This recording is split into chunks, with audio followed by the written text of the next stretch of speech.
Bagong buhay, panibagong araw. Hello, Bebe Loves! And for today's ganap nga ay aayusin natin at kukulayan natin ang buhok ng ating client sapagkat ayaw na daw niya ang kulay brown sa kanyang buhok.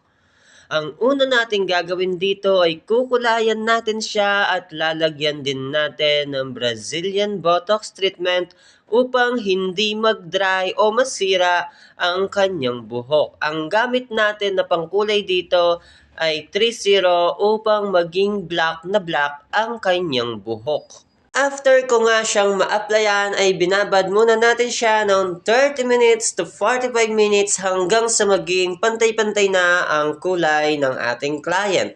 At heto ang resulta, malambot, super shiny at hindi na siya dry sapagkat ang Brazilian Botox treatment ay nakakatulong upang mawala ang dryness ng buhok ng ating mga client. Anyway, Bebe Loves, ang minimum price po natin o starting price po tayo sa Keraban is 1,000, sa Reban with Brazilian 1,500, Reban with color 1,500 at Brazilian Reban with color 2,500 pesos. At kita naman sa resulta ng ating client na talagang gumanda, naging shiny, naging malambot ang kanyang buhok. Flex na rin natin ang nail soft gel extension ng ating client. Ito ang kanyang before.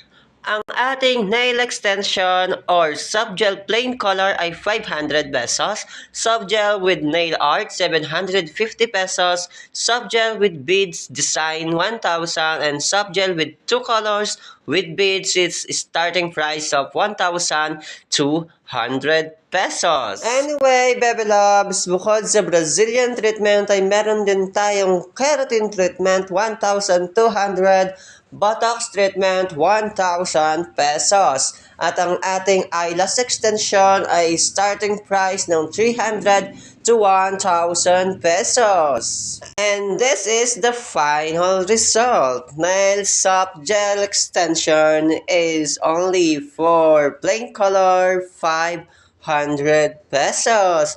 So, maganda na ang kuko ng ating client, kaya enjoy mo lang ito madam and see you soon. And to support me mga Bebe Loves, please do share my video or just follow me on my Facebook account and share my vlog. And thank you for watching. Mabuhay! Bye-bye!